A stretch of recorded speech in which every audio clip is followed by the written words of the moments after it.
আজি বিশ্ব প্ৰতিবন্ধী দিৱস। বিশ্বৰ ভিন্ন প্ৰান্তত উদযাপিত হৈছে এই দিৱস। দলগাঁও আঞ্চলিক বিকলাংগ উন্নয়ন পৰিষদৰ উদ্যোগত বিশ্ব প্ৰতিবন্ধী দিৱস উদযাপন কৰে। কেইবাগৰাকীও বিশিষ্ট শিক্ষাবিদ, সমাজকৰ্মী, ৰাজনীতিবিদ উপস্থিত থাকে। আজি বিশ্ব প্ৰতিবন্ধী দিৱস। বিশ্বৰ বিভিন্ন প্ৰান্তত প্ৰতি বছৰে ৩ ডিচেম্বৰ তাৰিখে এই দিৱসটি উদযাপন কৰা হয়। দলগাঁও আঞ্চলিক বিকলাংগ উন্নয়ন পৰিষদৰ উদ্যোগত দিনজোৰা কাৰ্যসূচীৰে বিশ্ব প্ৰতিবন্ধী দিৱস উদযাপন কৰে।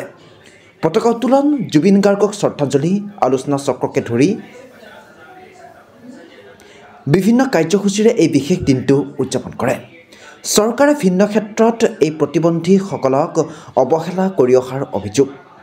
চৰকাৰী চাকৰিৰ ক্ষেত্ৰত সংৰক্ষিত পূৰণৰ কৰিব লাগে আৰু সংৰক্ষিত আসন ভুৱা প্ৰতিবন্ধীসকলে দখল কৰাৰো অভিযোগ তুলিছে দলগাঁও আঞ্চলিক বিকলাংগ উন্নয়ন পৰিষদৰ সম্পাদকগৰাকীয়ে।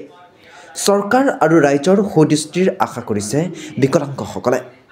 এই দিৱসৰ লগত মিল ৰাখি মুকলি সভাত সদৌ অসম সংখ্যালঘু ছাত্ৰ ইউনিয়ন চমুকৈ আমচুৰ উপদেষ্টা তথা অনুপ্ৰেৰক আইনুদ্দিন আহমেদ, ওদালগুৰি BEd কলেজৰ অধ্যাপক আব্দুল ৱাহাব, প্ৰবক্তা জাকিৰ হুছেইন, দৰং জিলা কংগ্ৰেছৰ কোষাধ্যক্ষ আইনুল হক, অসম যুৱ পৰিষদৰ জাইনাল আবদিনৰ লগতে বহুকেইগৰাকী বিশিষ্ট শিক্ষাবিদ, সমাজকৰ্মী, ৰাজনীতিবিদ উপস্থিত থাকে। সকলোৱে এইসকল লোকক সুদৃষ্টি দিবলৈ আহ্বান জনায়। News report AIN live.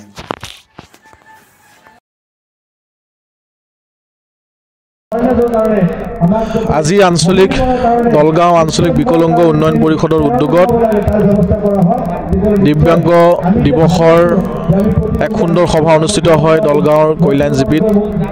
আৰু এই সভাত নিমন্ত্ৰিত অতিথি হিচাপে উপস্থিত থাকি মই নিজকে সৌভাগ্য বুলি মই ভাবিছোঁ। আৰু এই দলগাঁও অঞ্চলৰ দিব্যাংগ লোকসকলৰ প্ৰতিজনৰ লগত মোৰ যথেষ্ট সম্পৰ্ক আছে। আৰু দলগাঁও আঞ্চলিক উন্নয়ন কমিটিৰ লগত আব্দুল ৱাহাবকে ধৰি যিসমূহ নেতৃবৃন্দ আছে, প্ৰতিজন নেতৃবৃন্দৰ লগত মোৰ ওতঃপ্ৰোতভাৱে জড়িত। আৰু আজি আমি এই সভাৰ মাধ্যমেৰে দলগাঁৱত থকা যিসকল দিব্যাংগ লোক আছে, দিব্যাংগ লোকসকলৰ কাৰণে যিমান পাৰোঁ আমি চৰকাৰীভাৱে সহায় সহযোগিতা কৰাৰ কাৰণে আমি প্ৰতিশ্ৰুতি এটা দিছোঁ। আৰু আজি পবিত্ৰ দিনত তেখেত সকলোকে শুভেচ্ছা জনাইছোঁ আৰু বিশ্বৰ সকলোকে দিব্যাংগ দিৱসৰ শুভেচ্ছা আৰু কৃতজ্ঞতা জনাইছোঁ। আৰু আহি থকা দিনত এইসমূহ লোকৰ কাৰণে আমি কেনেধৰণে এক উন্নয়নমূলক কাম কাজেৰে তেখেতসকলক সামাজিকভাৱে আমি আগবঢ়াই দিব পাৰোঁ, তাৰ কাৰণে আমাৰ চিন্তা চৰ্চা কিছুমান কৰাৰ ব্যৱস্থা আমি গ্ৰহণ কৰিছোঁ।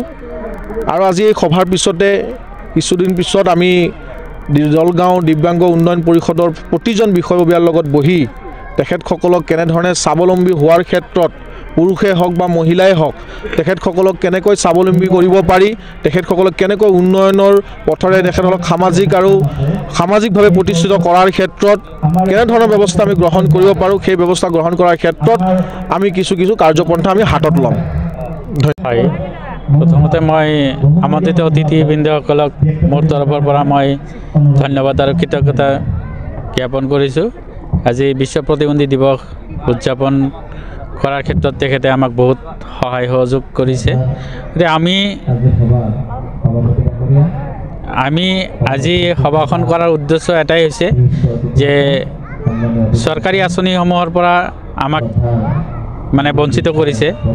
অৰুণোদয় আগতে আছিলে পেঞ্চন আছিলে, দীনদয়াল দিব্যাংগ পেঞ্চন আছিলে, সেইটো কনভাৰ্ট কৰি অৰুণোদয়ত পৰিণত কৰিছিলে। কিন্তু সেই অৰুণোদয় স্কিমটো আঁচনিটো আমি শতকৰা 95 জন ব্যক্তিয়েই আমি নাপাওঁ। তাৰ কাৰণে ফৰ্মত লিখা আছে প্ৰথমতে সুবিধা দিয়ে দিব্যাংগসকলক, কিন্তু আমি দিব্যাংগখিনি বঞ্চিত হৈ আছোঁ। তাৰপিছত আমি সুকীয়াকৈ এটাকৈ ঘৰৰ ব্যৱস্থা কৰি দিব লাগে চৰকাৰে। এইখিনিৰ কাৰণে আমি আমাৰ আমন্ত্ৰিত অতিথিবৃন্দসকলক আমি আমন্ত্ৰণ কৰি মাতি আনিছোঁ। তেখেতে আমাক যথেষ্ট সহায় সহযোগ কৰিছে, তেখেতৰ ফালৰ পৰা আমি বহুত সঁহাৰি পাইছোঁ। আৰু যাতে চৰকাৰে তেখেতৰ কথাখিনি আমাৰ বিষয়ে যিখিনি অনুৰোধ কৰিছে, যিখিনি আমাৰ বিষয়ে তেখেতে বিশ্লেষণ কৰিছে, এইখিনি কথা যাতে আমাৰ হিমন্ত চৰকাৰে ফ'ল' কৰে বা আমাৰ কামখিনি যাতে সমাধান হয় নিশ্চয়। নাই মোক আজি দলগাঁও আঞ্চলিক বিকলাংগ সন্থাই মোক মাতিছিলে, আমন্ত্ৰণ জনাইছিলে আৰু আমন্ত্ৰণ জনোৱাৰ বিষয়ে এটাই কথা, আজি যিহেতু বিশ্ব সক্ষমতা দিৱস আজি, সেই উপলক্ষে এওঁলোকেও দলগাঁও যিটো আয়োজন কৰিছিলে বিকলাংগসকলক লৈ, প্ৰতিবন্ধীসকলক লৈ, ইয়াত আহি যিটো কথা শুনি বহুত দুখ লগা কথা হৈছে। বহুত প্ৰতিবন্ধী মহিলাসকলৰ ইমান দিনে পোৱা অৰুণোদয় কৰ্তন কৰি মানে সাধাৰণ ব্যক্তিসকলকো এওঁলোকৰ নাম কৰ্তন কৰি সাধাৰণ ব্যক্তিসকলকো দিয়া গৈছে, বৰঞ্চ প্ৰতিবন্ধীসকলক অৰুণোদয় কাটি দিয়াটো এটা দুৰ্ভাগ্যজনক কথা হৈছে। মই বিচাৰোঁ চৰকাৰে বিষয়াসকল আছে, বিষয়াসকলৰ জৰিয়তে এই কথাখিনি তদন্ত কৰি প্ৰতিবন্ধীসকলৰ নাম কিয় কৰ্তন কৰা হ'ল ইয়াৰ তদন্ত কৰি তাৰ বিহিত ব্যৱস্থা ল'ব লাগে। আৰু যিসকল মহিলাৰ বা যিখিনি বেনিফিচিয়াৰীৰ নাম ডিজিবল বেনিফিচিয়াৰীখিনিৰ নাম কৰ্তন হৈছে সেইখিনি অনতিপলমে পাব লাগে। দ্বিতীয় কথা হৈছে আমি আমাৰ সমাজত থকা প্ৰতিনিধি ব্যক্তিসকলক আমি সেয়াও জ্ঞান কৰি থাকোঁ, সেইটো আমাৰ কাৰণে এটা দুৰ্ভাগ্যজনক কথা। নাই, যিটো সামাজিক মৰ্যাদা দিয়া নহয়, এইটো আচলতে কোনো ধৰণৰ আইনী কথা নহয়। কিছুমানে তেনেকৈ ভাবে, সেইটো তেওঁৰ ব্যক্তিগত কথা। আচলতে আমি সকলোৱে সমান। কোনোবা এজন প্ৰতিবন্ধী হোৱাৰ কাৰণে তেওঁ মানুহ হিচাপে গণ্য নহ'ব, এইটো কথা হ'ব নোৱাৰে। সকলোৱে আমি সমান আৰু আমি সকলোৱে চৰকাৰৰ ফালৰ পৰা হওক, সমাজতে হওক, বিভিন্ন কামৰ ক্ষেত্ৰতে সকলোৱে আমি সম অধিকাৰ পাব লাগে। আৰু এনেকুৱা নহয় যে প্ৰতিবন্ধীসকলে বোলে কোনো কামত আগভাগ ল'ব পৰা নাই, এনেকুৱা কথা নহয়। আজি খেলুৱৈসকলৰ মাজতো আছে, আমাৰ ব্লাইণ্ড ক্ৰিকেটাৰো আছে, আজি আমাৰ মাজত IAS বিষয়া আছে, আমাৰ মাজত ডক্টৰ আছে, আমাৰ মাজত গোটেই বিশ্বক জয় কৰিব পৰা আজি সকলোৱে আমি জানো। আমাৰ মাজত থকা কিন্তু বহুত আছে। তাৰ লগতে আমাৰ আছিলে ষ্টিফেন হকিং আছিলে, তেখেত আজি সকলোৱে আমি জানো। গতিকে প্ৰতিবন্ধী হোৱাৰ কাৰণে বোলে কোনো কামত বাধা হ'ব, এইটো কথা হ'ব নোৱাৰে। আমি সকলোৱে সমমৰ্যাদা দিব লাগে, আমি সকলোৱে আগুৱাই লৈ যাব লাগে আৰু আগুৱাই লৈ যোৱাৰ কাৰণে সকলোৱে আমি প্ৰেৰণা যোগাব লাগে। বহু ল'ৰা ছোৱালী তেওঁলোক শাৰীৰিক, মানসিক বা বৌদ্ধিকভাৱে পিছ পৰি আছে, বিশেষভাৱে সক্ষম অৱস্থাত আছে।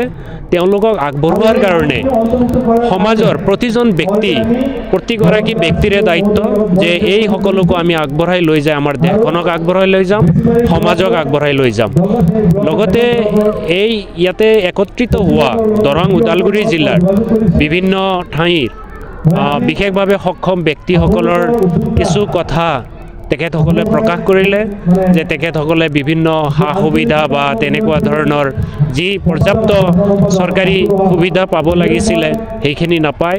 চ' এই ক্ষেত্ৰত এটা কথা ক'ব বিচাৰোঁ, উপযুক্ত সঠিকভাৱে তেওঁলোকক দিক নিৰ্দেশনা দিব লাগিব তথা উপযুক্তভাৱে চৰকাৰী বিভাগসমূহত তেওঁলোকক এপ্ৰ'চ কৰাব লাগিব আৰু এপ্ৰ'চ কৰালে হয়তো তেওঁলোকে সা সুবিধাখিনি পাব। লগতে এটা কথা ক'ব বিচাৰোঁ যে আমাৰ সমাজত যিখিনি শিক্ষা অনুষ্ঠান আছে বা মহাবিদ্যালয় আছে, সেই শিক্ষা অনুষ্ঠানসমূহে এটা খুব ভাল পৰিৱেশ দিব লাগে যাতে সকলো ধৰণৰ ল'ৰা ছোৱালী যাতে বিদ্যালয়মুখী হ'ব পাৰে বা তেনেকুৱা ধৰণৰ ডিফাৰেণ্টলি এবল ল'ৰা ছোৱালীখিনিক পৰ্যাপ্ত পৰিমাণে সুবিধা দি তেওঁলোকৰ জীৱন গঢ়াত যাতে সহায় সহযোগিতা কৰিব পাৰে। ধন্যবাদ। এইটো আহ্বান। যিকোনো খবৰৰ বিজ্ঞাপনৰ বাবে যোগাযোগ কৰক 7896121996।